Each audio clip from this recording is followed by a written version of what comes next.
Menia, Mamma was say, Namima Wakwaba, Agenda TV Ghana, Mesro Sene, Dedica or Shemia. Or subscribe to this channel. Now I like video so Eddie Amame. Young Papa Musadam Kwa, I na say, we ye poster, about bidding Kumobi, Edia for NDC political party no. Nan Komodi no, and Uncle air cancer is too early.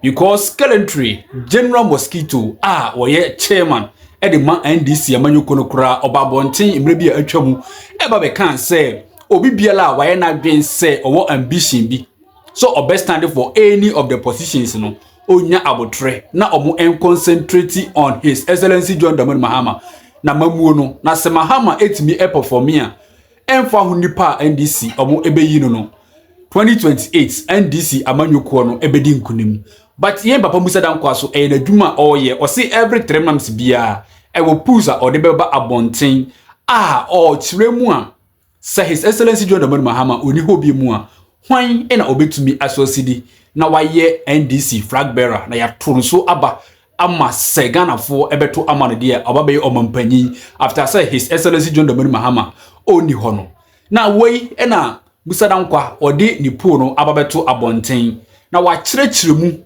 ekwan a ofa so eye po no enkrofo a wa interview omo na owie ye no wasan so akirem say enkrofo enan a wode omo eye po no ne enti a ema wode sa enkrofo nan no eye because enkrofo binom kan say adenti na wayi ebinom afrim na wode sa enkrofo enan wi na ode aye em say honorable Haruna Iddrisu eka ho honorable Atoforsen eka ho Professor Jane Nana Opoku Agyeman oka ho na the chairman general Asidu Nketia enso oka ho but ye hwemu a Honorable Eric Opoku ene nkrofo bi mo aka so na ase ye tisi omudin ba ta se pu no omo edin enim yen papa Musa Dankwa wo se munya abotre wo de enchiremu aba edwuma mekasa enye tinti yenko na yenko he video no na yentie ensem a yen papa Musa Dankwa wo de ama NDC fo ene Ghana fo na ye wia menua na wakoko message ho na wa kire wadwen se de all ka no one no eya adwen se one no enya adwen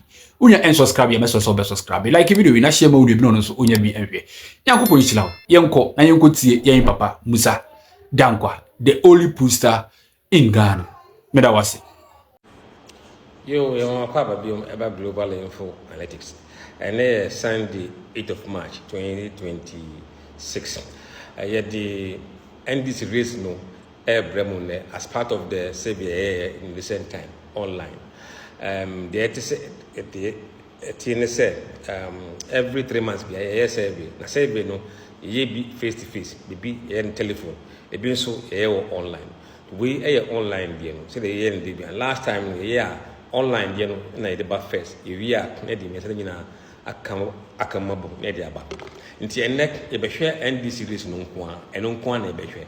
Why na omope omamutu aba ewo online no and that den ena omadwen e kire eni nipa be 1466 na din kita ho ewo online emu no 86% omkwa university degree above ena 12% eye senior high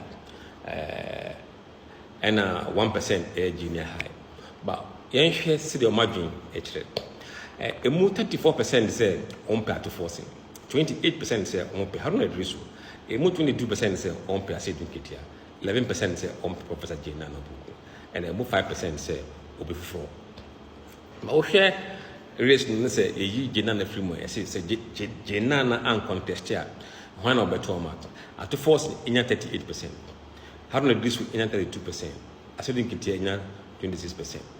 That is the race, and someone else in 5%. Now, say, NDC race by party affiliation. Oma NDC for between March and the NSSA. Oma NDC for not 28% say on party forcing, and then I got 38%. Now, Oma pay Haruna Iddrisu, NDC for 27, and then a swatch crack about 26. Oman on part for Asidu Nketia 24%, after Eswati about 23%. Jenana no 7%, after Ekosoro 10%. Now Oshwe Omwa almost floating voters. Omuni NDC, Omuni MPP, Omoshwe no matter. Not 27% after force, after a quarter 35%. Oma Haruna 27, so ntie saa na tie again 27%. Na Ased Nketia wɔ 18%, ɔkɔsoro from 18 to 21%. Jenana no 10%, and saa na tie 10%. Oma me MPP for na emu 42% epe Haruna Idrisu. Afe ekosoro to 46% Haruna Idrisu MPP for. And 16% no pe Mosquito afe eko 23%. Jenana na 13% afe abafom eko 12%. Atu forcing na 7% afe eko 10%. Oba omo ko school a omo ko degree no atu forcing ewo 36%. Haruna Idrisu 27%, Ased Nketia 23%, Jenana 10%, someone else 4%. Now, all share the same race no according to religion. Christopher no to the same. At force Enya 46%, Haruna Idrisu 15%, Ased Nketia 24%, Jenana Opoku Professor 11%, someone else 4%. Oba Islam for no. At force enya 21%, Haruna Idrisu enya 52%, 18% epe Mosquito, 7% Jenana, and 2% someone else. Oma almost some traditional religion at the force 31%. Haruna 0%, Ased Nketia 31%, Jenana 31%, someone else 7%. Oba omo ni nyamesum biano, omo nsum nyame biano, omo 57% say compared to force, 7% epe Haruna Idrisu, 29% epe Ased Nketia, 7% epe Jenana. Inti NDC race no on web no say anything. Nyame boa ochina ye shall say telephone survey no on telephone survey. Ye we no so na ye the face to face 84 conference no abepe so. Inti munya botre by early April the overall report no beba. Hi, good afternoon. This is a short video to explain how we got the list of people to include in the national striking poll. We have not taken somebody out deliberately. When we started, the NDC list was long, a long list from Ased Nketia, Haruna Idrisu, Atu Force, Jenana Opoku, Julius Debra, Eriko Poku, Oko Vanderpoy, Joshua Alabi. We also did people like, what do you call these guys? Uwada Kun, Alice Mold, Minister for Environment, what do we call him? From Elembele MP, Amabua. The list was long. What we said is that at the end of the survey, 1 year survey in December, if any candidate is not making up to 10%, that person's name will not feature in the main survey. That was the rule we set, and that was the rule we were following. In fact, it started from August. In October. In October, we did not feature Jenana Opoku because she was not making enough. We took her out. But in December, she clawed to 11%. So if you look at the race, the list you have there, everybody else there, everybody is doing at least 10%.